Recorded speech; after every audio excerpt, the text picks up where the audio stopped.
Welcome everyone to another of our weekly investment manager videos, and once again many thanks for tuning in. For the past 10 years at least, the holy grail for investors has been income, and the associated search for income has consumed market participants. And although the recent cyclical rally has provided some respite, man cannot live by equities alone.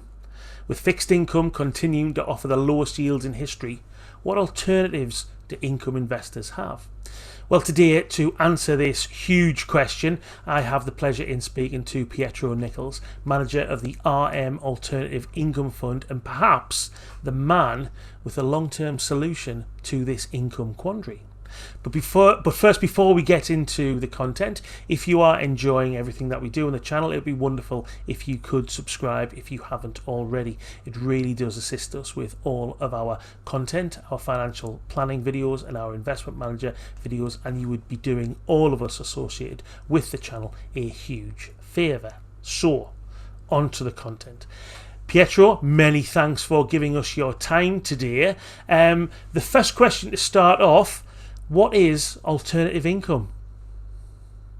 Hi, Andrew. Thanks for inviting me on the show.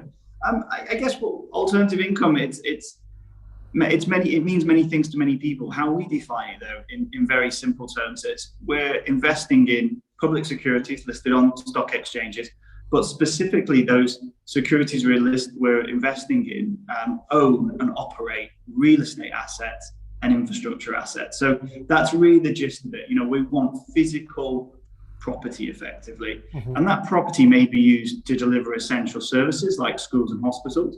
It may be delivered to deliver your packages like your Amazon, your logistics warehouses and distribution warehouses, or it might be used to deliver digital content like today's video call, like data centers, fiber optic cables and telecommunication towers. So really, in the gist of it, what we're really investing in are kind of services and assets that are essential for the functioning of society in one way or another.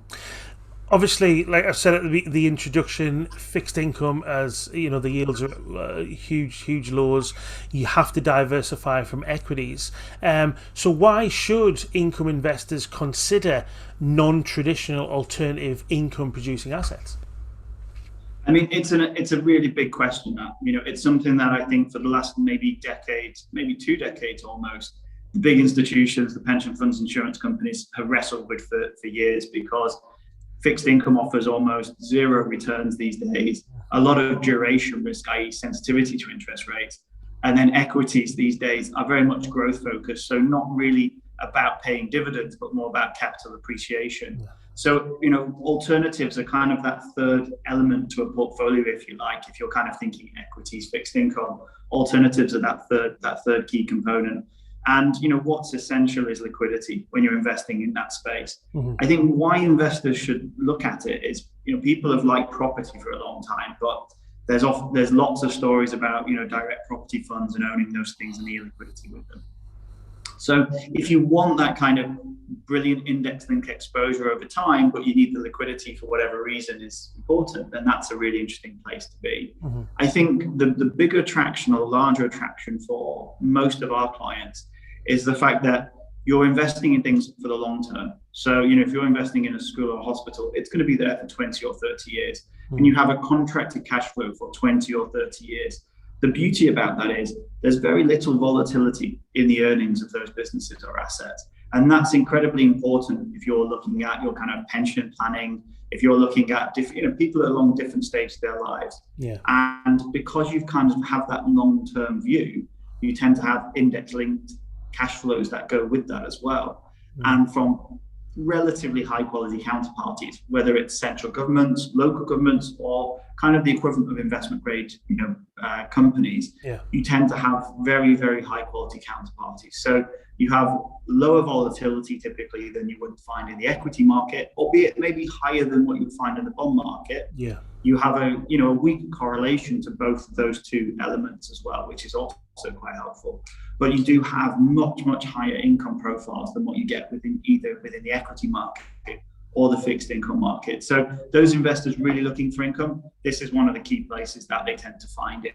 And just because it's got a higher income doesn't mean higher risk. It just means you're getting more income and less capital growth. So it's part of a blended portfolio. And what type of level of income would, say, for instance, your fund generate? Our fund actually provides a relatively high level. It's about 4.75% yield at the moment. We've always said to investors when we launched the fund over 3 years ago now that we would pay approximately 5p of income per annum and 2 to 3 percentage points of capital growth. Right. So overall, what we're looking for is a total return of 7 to 8% per annum. And investors can think of that as, basically meeting or outperforming LPI or CPI, depending on how they think about things. So inflation plus 3 or 4% on top of that. That's really what we're thinking about when we're investing in alternative assets, if you will. Yeah. Looking specifically at your fund now, the RM Alternative Income Fund. Where are you investing? What are you looking at? What's kind of exciting you at this moment in time? And ultimately, what are the benefits that approach brings to a traditional income portfolio? That's a really good question. I mean, a bit of the philosophy, if you will, because I think it's important, how I think as the manager of this fund. But I do think in a generational sense. I think when you see long-term structural change, so we have an aging population, we have a lot of technological disruption. These things haven't happened overnight. They've been happening for decades. And so when you're investing in things that are changing over decades, what we're really doing is we're tapping into those long-term structural themes.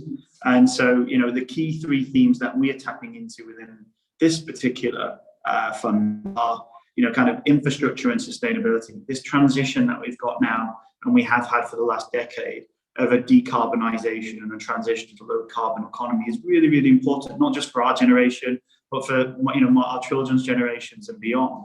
But what's important about it is it's regulated. This government subsidy and support. It's not something that someone's just gone, this is a great idea, let's just do it, and without any thought process behind it. It's something that's been happening gradually over a longer period of time, and so it becomes very investable. Another key theme for us is that aging population theme. One of the key areas that I tend to focus on are what I call social impact real estate. So what I'm really looking for there are when people use real estate along their life, you start at nursery, then you go to school, then at some point you're going to need to go to the GP, the dentist, or the pharmacy. You're going to need these kind of services. Then it's off to university, maybe in student accommodation. Once you've finished, maybe you need somewhere to live, so private rented sector housing, and then in later life, aged care and things like that. All along that journey, there's a piece of real estate that somebody needs, and it's typically operated by, kind of government entities or large blue chip businesses. And so that's one of the appeals to us. And then that final appeal is what I call industrial digitization. And it's the idea that technology is just influencing sector after sector. And you don't really need to see what it's doing. So it's as much as what we're investing in is that infrastructure behind the scenes. The fact that we're speaking today and I'm currently in the UAE and you're in your office in the northeast of England, we're basically communicating over telecommunication towers, data centers, and fiber optic cables under the sea. So all the areas of that are kind of mission critical. When one of those cables is chopped under the sea, the internet goes down in a big way. So, it's really, really important mission critical stuff, but you don't see it. It's completely invisible to most people, but it's part of daily lives. So what we're trying to do when we're investing in these assets is take that long-term view, but then obviously we have to think about, today's business, next week's business, next year's business. And so it's that kind of careful balance, between what is going to change the world over 30 years and what, is relevant for today's. Yeah, and I think from my perspective, the search for income is absolutely crucial. It's been, like I say, it's been all encompassing for such a long period of time, and so many people are relying upon that, yet are having to either move away from the yield that they've actually been accustomed to, or maybe venturing into aspects of the investment market that they aren't particularly comfortable for on a volatility basis. But more importantly, from the approach that you have, it's a very tangible source of investments for clients. It's things that we all are influenced by, all affected by, and by that, and because of that, it's almost democratization of investments. It's no longer about the PE ratio of equities. It's no longer about the dividend cover. It's about things that affect you, affect me, affect everyone, and we can all see it and we can all understand it, and therefore we can all benefit from it. So yeah, listen, for me, it's the alternative source is, alternative makes it sound like it's something a little bit peripheral. I don't think that's the case. I think it's absolutely core. I think it's certainly an allocation that people really need to be thinking of carefully in order to meet their income requirements or meet their investment requirements, full stop. Yes, it's about income, but it's not just about income generation. It's about return generation, total return generation. Pietro, as ever, it's been absolutely marvellous spending time with you, discussing the opportunities and discussing your fund. You take care, you stay safe, and I'm sure we'll catch up soon. Thank you, Andrew.